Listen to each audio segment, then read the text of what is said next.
Sprinting to the future of law. Caring for Mother Earth. Sustainability with NetZero Buildings. Part 5. Special Considerations in India. In the previous part of this issue, we discussed some legal and ethical issues with NetZero Buildings. In this part, we will look at some important considerations for NetZero Buildings in India. In India, while active efforts are being made to promote them, there is no statutory requirement for setting up NetZero buildings.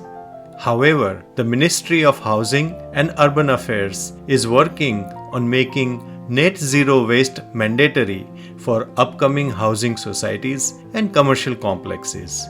The Indian Ministry of Power is spearheading the efforts for reducing the environmental impact of buildings by focusing on energy efficiency. However, more efforts towards sustainable use of water and other resources are still needed. An interesting scheme is Shunya Labelling Programme. It was introduced in year 2021 to promote net zero buildings. The Indian Bureau of Energy Efficiency or BEE awards a Shunya label to a net zero building and a Shunya Plus label to a net positive energy building, which produces more energy than it requires and supplies the excess electricity to the grid. The Shunya and Shunya Plus labels have the validity of 3 years, after which they may be renewed.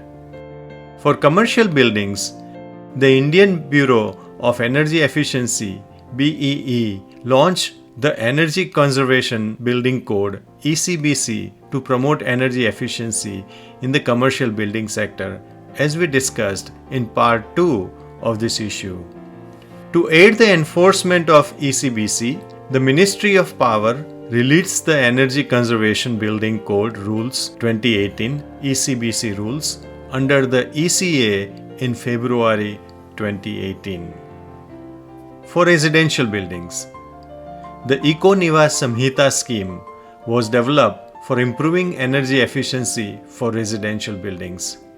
Part 1 of the code focuses on building envelope and Part 2 focuses on electromechanical and renewable energy systems.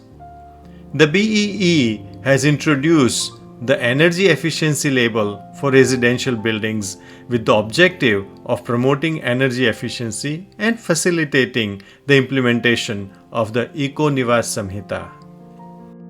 As we face an existential threat due to the rapidly rising temperature levels, receding glaciers and polar ice caps, and broadly speaking climate change, the concept of net zero buildings has the potential to help us reverse the course. Collective efforts by all of us in caring for Mother Earth can bring sustainability and brighten the future of humanity.